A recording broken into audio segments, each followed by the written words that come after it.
കൂട്ടുകാരെ, ഇന്ന് നമുക്ക് തായ്ലൻഡ് ജാമ്പയ്ക്ക 5-6 കായ്ച്ച് പതിവ് തെറ്റി കായ്ച്ചതാണ്. സീസണെല്ലാം കഴിഞ്ഞ് ഇടയ്ക്ക് ഇതുപോലെ ഓരോ കൊലയൊക്കെ കാണും. അതാണ് പറിച്ചത്. ഇതിൻ്റെ ഇടയ്ക്കിടയ്ക്ക് പഴുത്തിരിക്കുന്നതാണ് പറിക്കുന്നത്. മഴയായതുകൊണ്ട് മധുരം ഇല്ല, അതുപോലെ നല്ല പഴുത്തില്ല. ഇതിൽ ഒരെണ്ണം പഴുത്ത് കിട്ടി, ബാക്കിയെല്ലാം നല്ല പഴുത്തില്ല. ഒന്നും കൂടെ കിട്ടി, 2 എണ്ണം കിട്ടിയിട്ടുണ്ട് പഴുത്തത്.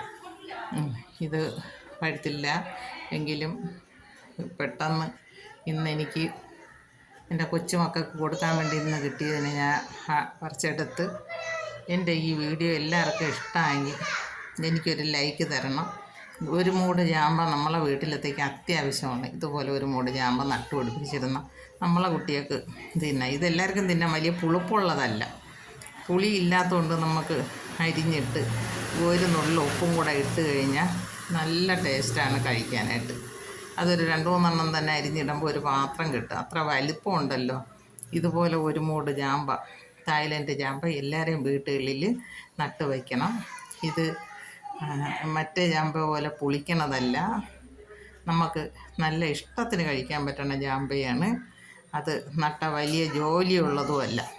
ആദ്യം നമ്മൾ തുടക്കത്തിൽ ഞാൻ 350 രൂപ കൊടുത്ത് വാങ്ങിച്ച തൈയാണ്. ഇത്തിരി വളവും കൊടുത്ത് നട്ട് വെച്ചിരുന്നു. ഇപ്പം നല്ല മുട